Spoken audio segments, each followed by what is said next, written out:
예수님이 체포되시죠. 그리고 나서 대제사장들, 장로들, 서기관들 앞에 서게 되십니다. 한밤중입니다, 지금은.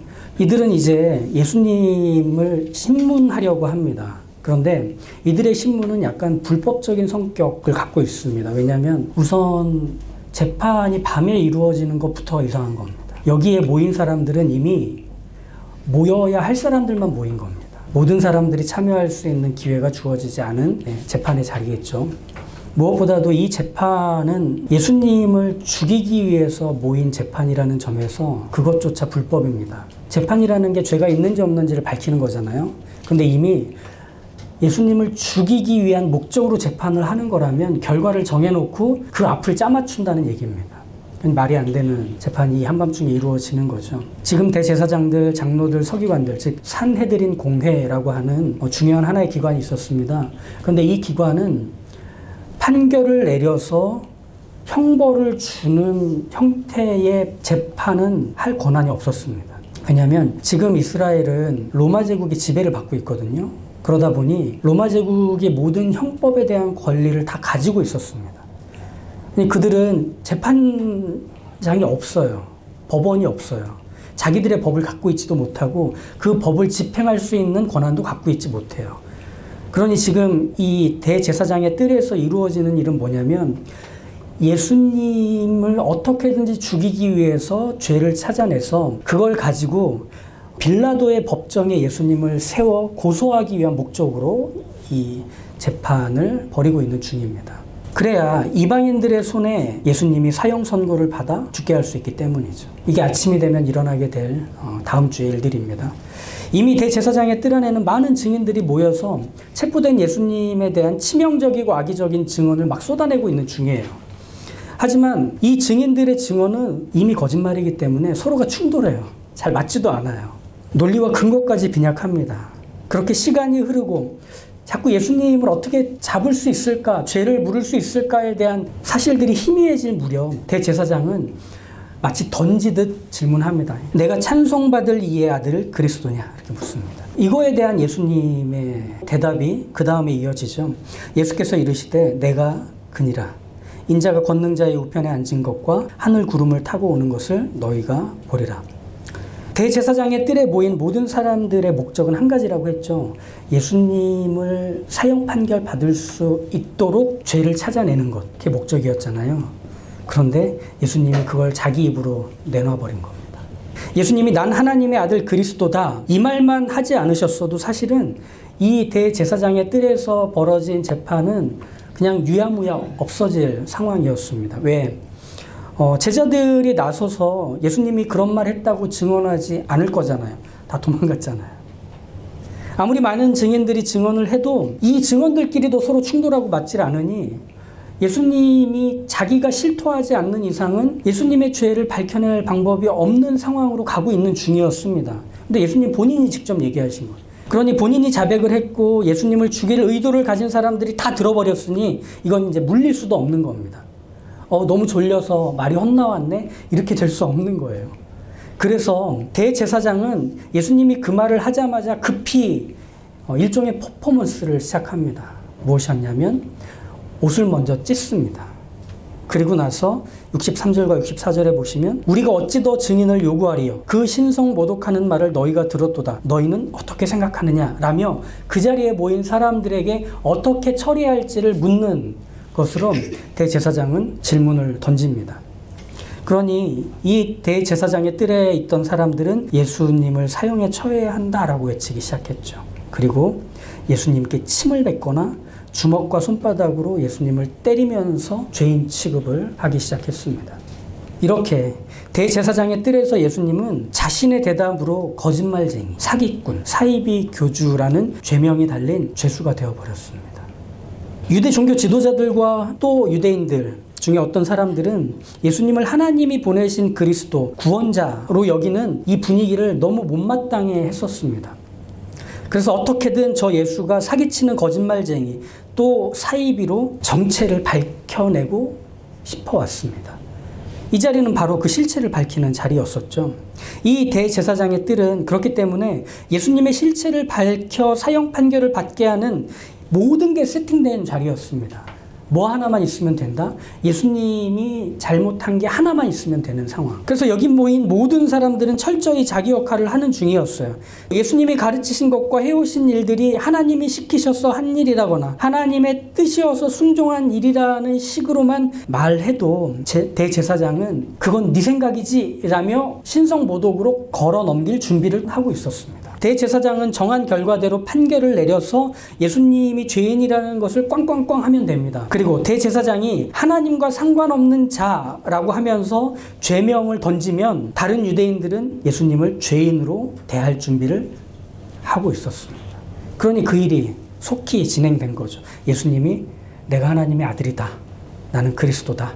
라는 말이 떨어지자마자 마치 모두가 준비했다는 듯 순식간에 그 일들이 진행이 됐던 거죠. 아시잖아요. 이 일이 있기 전까지 예수님은 아무리 유대 종교 지도자들 또 몇몇 유대인들이 예수님에 대해서 분노하고 예수님을 미워했어도 예수님을 건드리지 못했습니다. 병을 고치시고 귀신을 쫓아내시고 죽은 사람까지 살리시는 기적을 일으키시는 이분, 오병이어의 기적을 베푸시는 이분을 쉽게 대할 수 없었기 때문에, 그리고 많은 사람들이 예수님이 하시는 그 교훈과 가르침을 들으며 감화를 받을 때 그 부분에서 변론하거나 뒤집어내지 못했기 때문에 예수님을 건드릴 수 없었죠. 하지만 예수님의 입으로 내가 하나님의 아들이라는 말을 던지자 예수님이 해왔던 그 모든 일들은 단번에 다 뒤집어져 버립니다. 아, 그거 다 가짜였구나. 이상하지 않나요? 예수님이 자기가 하나님의 아들이라고 소개하자마자 오히려 하나님과 아무런 관계가 없는 사람이 되어버리는 거예요. 하나님의 아들이란 자기소개 하나로 예수님이 해오신 모든 일들, 예수님이 가르치셨던 모든 것들은 사탄과 함께 했던 일, 거짓말쟁이의 일, 사기꾼의 일이 돼버리는 거예요. 즉 이 자리는 예수님이 거짓말쟁이인 걸 밝히고 드러내려고 만들었는데 그게 성공을 했죠. 예수님의 그 자백 하나로 말이죠. 그래서 아마 이렇게 생각했을 것 같습니다. 그 자리에 모인 사람들은 거봐, 저건 하나님하고도 상관없는 사기꾼이었던 거야. 악마와 거래를 했던 인간이었던 거지 죽어 마땅한 존재야. 자기가 정말 하나님의 아들이라 여기고 있잖아. 거짓말과 허언증의 차이를 아시나요? 저는 그 허언증이 있던 사람을 만났던 적이 있었어요. 그리고 그 사람이 허언증이라는 것을 밝히는 자리에 또 제가 있기도 했었습니다. 허언증에 소름 끼치는 점은 뭐냐면 거짓말로 만들어낸 자신의 가짜 세계와 삶을 진짜로 여기고 있다는 게 허언증의 특징입니다. 거짓말은 자기가 거짓말하는 거 알아요. 그래서 몸으로 거짓말하는 게 막 나와요. 우리 애들 어릴 때 보면 거짓말할 때 엄마 난 진짜라고 이러면서 막 얼굴이 빨개지고 땀이 줄줄줄 나고 막 그러잖아요.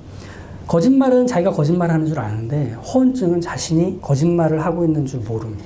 자신이 하고 있는 말이 진짜라고 여기고 있기 때문에 상당히 태연하고요, 편안하고 거기에 감정까지 올려놓습니다. 그러니 그 사람의 말을 듣고 있다 보면 그건 진짜 같아요. 신뢰까지 가요. 그 사람이 거짓말을 하는지 밝혀지기 전까지는 말이죠. 저에게도 그랬습니다. 그 허언증 있는 그 사람이 하는 말들이 계속 여기저기서 사실과 충돌이 돼서 이상한 소문들이 났었습니다. 그러다 보니 그 사람의 평판이 나빠졌고 저는 그 사람도 지켜주고 싶고 그리고 다른 사람들도 안심시켜주고 싶어서 그 사람을 찾아가서 이렇게 요청을 했었어요. 내가 당신에 대한 이런 얘기들을 듣는데 몇 가지만 나에게 확인시켜 달라. 그러면 내가 목회자니까 당신에 대한 이야기를 그분들한테 해주고 이 문제들을 해소시켜 주겠다. 그에게 요청한 것들은 그가 했던 말 그리고 다른 사람의 제보 중에 금방 확인 가능한 사실들을 위주로 요청을 했었습니다. 그 사람은 선뜻 제 제안을 받아줘서 목사님 고맙습니다. 제가 그 요청을 확인시켜 드리겠습니다. 라고 했어요. 그래서 그 사람과 만나서 그 요청한 것들을 확인하는데 진짜 놀랍고 기가 막히더라고요. 다 거짓말이었어요. 근데 그 거짓말을 제 눈앞에서 너무 태연하게 하는 거예요. 그래서 이렇게 요청한 걸 하나하나 어떤 거는 서류로 확인하고 어떤 거는 사람을 만나서 확인하는데 그걸 확인할 때마다 왜 오늘따라 이렇게 오류가 나는지 모르겠네요. 뭘 두고 왔는데 그래서 지금 뭐가 잘 안 되네요. 조금만 기다려 보시겠어요? 라며 계속 변명과 변명을 이어가는데 땀 한 방울 안 흘리더라고요. 그래서 그 사람과 대화를 마치고 돌아오는데 눈물이 멈추질 않았던 기억이 납니다. 그는 자신이 구축한 이 거짓의 세계 속에서 너무 잘 살고 있었기 때문에 거짓의 세계 속에서 살고 싶어서 자신의 현실과 감정과 판단까지 스스로를 속여가며 가짜가 진짜인 양 여기기로 한 거예요. 그 거짓의 세계는 말 그대로 현실이고 사실이었던 거예요. 그래서 그 거짓의 세계에서 그는 더없이 편안하고 안전하게 여기며 살고 있는 중이었던 거예요. 이게 바로 허언증이죠. 거짓말과는 다른. 종교 지도자들이 볼 때 예수님이 난 하나님의 아들이다 이렇게 얘기할 때는 그렇게 보였을지 모르겠어요. 거짓말쟁이로도 보였을 거고 허언증처럼 보였을 겁니다.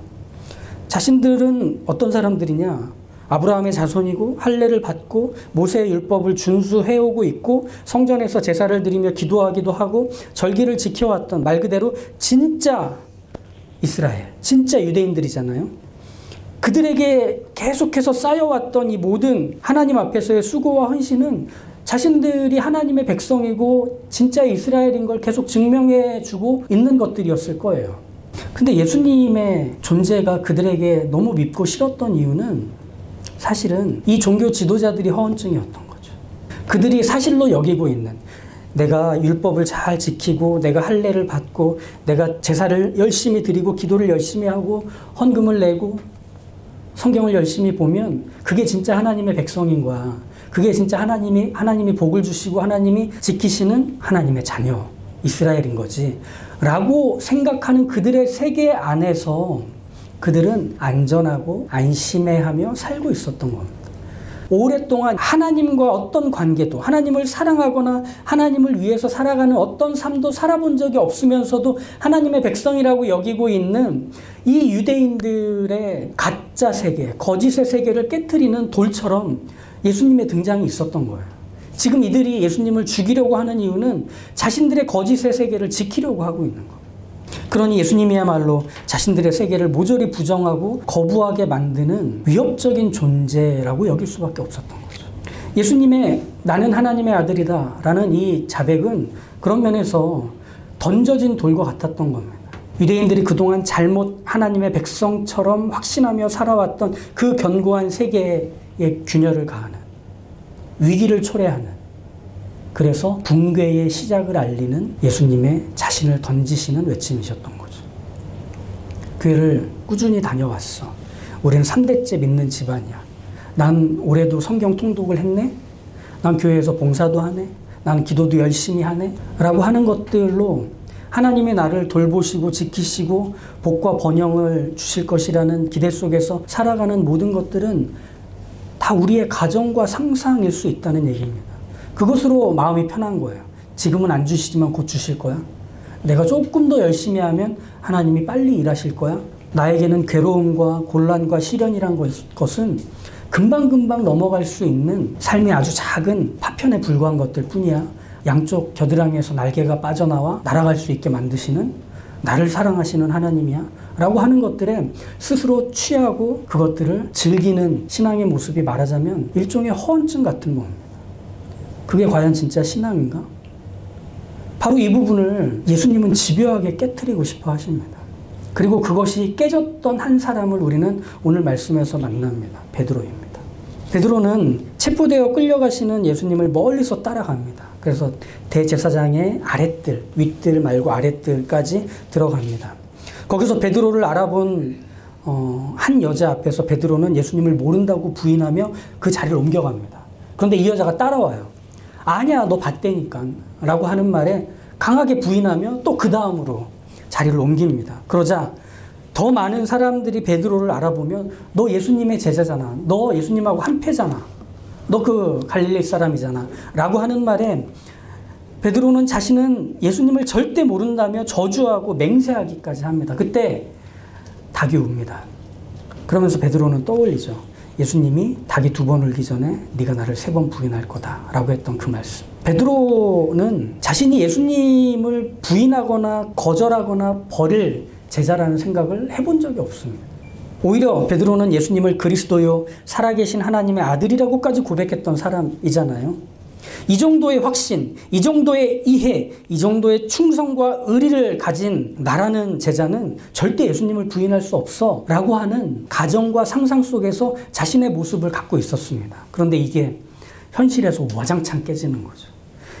예수님이 하나님의 아들이라고 말하는 그 현장이 베드로에게도 찾아와 베드로의 이 상상했던 자신의 모습, 가정했던 자신의 모습을 완전히 붕괴시켜 버렸던 거죠. 자긴 그 정도의 사람이 아니었던 거예요. 즉 베드로가 가졌던 예수님께 충성을 맹세했고 의리와 용기가 넘치는 자기의 모습은 사실이 아니라 상상에 불과했던 것, 가정에 불과했던 것이었습니다. 이 사실을 예수님이 잡혀 신문받던 대제사장의 뜰에서 베드로는 비로소 알게 되는 거죠. 하나님이 우리를 다루시는 방식은 우리 인생에서 끊임없이 이런 것 같습니다. 난 이런 사람이야 라고 하는 걸 하나님은 계속 깨트리시는 것 같아요. 작은 개척교회를 섬기고 싶어 찾아오시는 분들이 있어요. 신기하죠? 참 감사하죠. 근데 그런 분들 중에 자신의 각오와 헌신으로 이 작은 개척교회가 분명 특별한 일들을 경험하는 현장이 될 거라고 기대하는 마음으로 오시는 분들이 있었습니다. 그분들이 전도하면 눈물을 흘리며 듣고 싶었던 메시지였어요 하며 손잡고 막 교회로 오고 예배 드릴 때마다 이 교회를 세우신 하나님의 어떤 사랑 그리고 그분의 열정 이런 것들을 막 경험하며 회개가 일어나고 변화가 일어나고 막 치유와 삶의 문제가 해결되는 그런 예배 현장들이 자신이 이 교회에 온 것으로 일어날 것이라고 기대하고 꿈꾸는 분들 있었습니다. 비록 당장 규모와 인원은 작고 미약하지만 마른 들판에 불이 번지듯 자신이 이제 헌신했기 때문에 곧 부흥과 발전이 일어날 것이라고 기대하며 이 작은 교회에 옵니다. 그렇게 한 달, 1년, 3년 아무 일도 안 일어납니다. 오히려 있던 사람들도 막 떠나고 신나는 일도 없이 그냥 지루하게 매주 버티듯 교회 생활을 하다 보면 뭐가 문제지? 라는 생각이 듭니다. 근데 바로 그런 일이 일어난 게 그 사람에게는 다행입니다. 난 이런 사람이야 라고 하는 것들은 친구도 못 깨주고 부모도 못 깨줍니다. 내가 그렇게 만들어 놓은 가상의 세계 안에 내가 가정하고 상상하는 것들을 끊임없이 집어넣어서 구체화한 그 세계 안에서 나는 언제나 안락하고 편안하거든요. 절대로 깨지지 못해요. 내가 깰 수가 없어요. 바로 그 자리에서 날라오는 돌에 의해 껍질이 깨지는 겁니다. 균열이 가고 비로소 무너지기 시작하는 겁니다. 예수님이 우리에게 바로 그런 분이십니다. 생각해보면 우리의 삶의 자리에서 우리가 정말 변화됐던 지점은 이런 거 아닙니까? 난 이렇게 할 수 있는 사람이야 의 모습이 아니라 하나님은 이렇게 하시는 분이야 라는 고백이 내 입에서 튀어나올 때 내가 변화됐다는 거 알게 되잖아요. 그래서 베드로는 이때의 기억을 떠올리면서 베드로전서 2장에서 이렇게 얘기해요. 사람에게는 버림받았으나 하나님께는 택하심을 입은 보배로운 산돌이신 예수께 나아가 너희도 산돌같이 신령한 집으로 세워지고 예수 그리스도로 말미암아 하나님이 기쁘게 받으실 신령한 제사를 드릴 거룩한 제사장이 될지니라. 사람에게 버려지는 그 예수님이 오히려 던져진 돌, 구르는 돌이 되어서 사람의 모든 그 가정과 상상으로 만들어진 가짜와 거짓의 세계를 무너뜨리신답니다. 굴러와서. 그리고 그 돌은 어떻게 되느냐? 꽝 하고 떨어져서 그 돌 위에 사람이 비로소 새로운 삶의 시작을 하게 된다는 겁니다. 그게 바로 산돌이신 예수님을 통해 만들어지는 우리의 변화된 삶에 대한 이야기입니다. 나로서 살아왔던 모든 삶의 시간들, 내가 주인이 됐고 내가 구상하고 내가 만들어냈던 모든 내 세계들은 무너지기 전까지는 그것들은 다 상상에 불과한 것에 지나지 않습니다. 돈, 건강, 관계, 명성, 인정 같은 것들에는 우리의 인생을 올려 살아갈 수 없습니다. 진짜 신앙은 어디서부터냐? 예수님이 나의 구원자라는 사실을 인정할 때부터 시작이 됩니다. 진짜 믿음은 어디서부터냐? 하나님이 나의 왕이시고 주인이시며 하늘 아버지라는 것을 받아들일 때부터 시작이 됩니다. 하나님은 그 싸움에 준비가 되어 있으십니다. 지치지 않으십니다. 계속 굴러오실 겁니다. 우리 인생 안으로.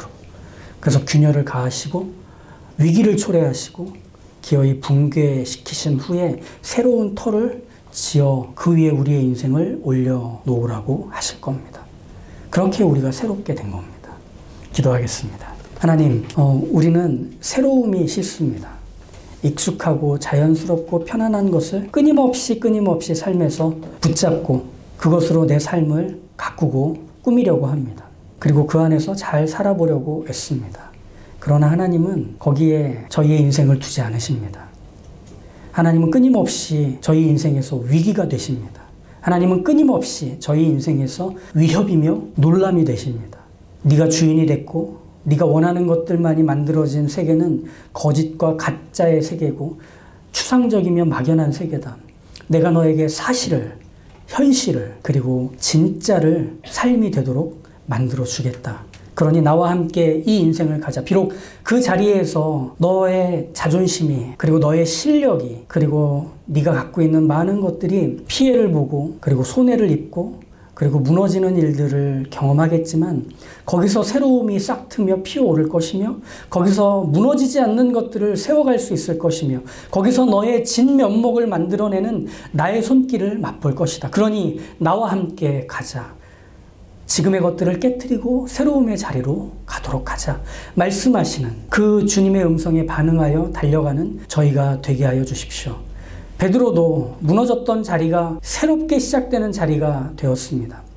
저희에게도 산돌이신 주님이 저희의 모든 익숙한 것들을 깨트리시고 새로운 터전이 되어주신다 하시니 그 위에 저희의 삶을 올려 살도록 예수 그리스도만 의지하고 붙드는 하나님의 사람들로 살게 하여 주십시오. 예수님의 이름으로 기도합니다. 아멘.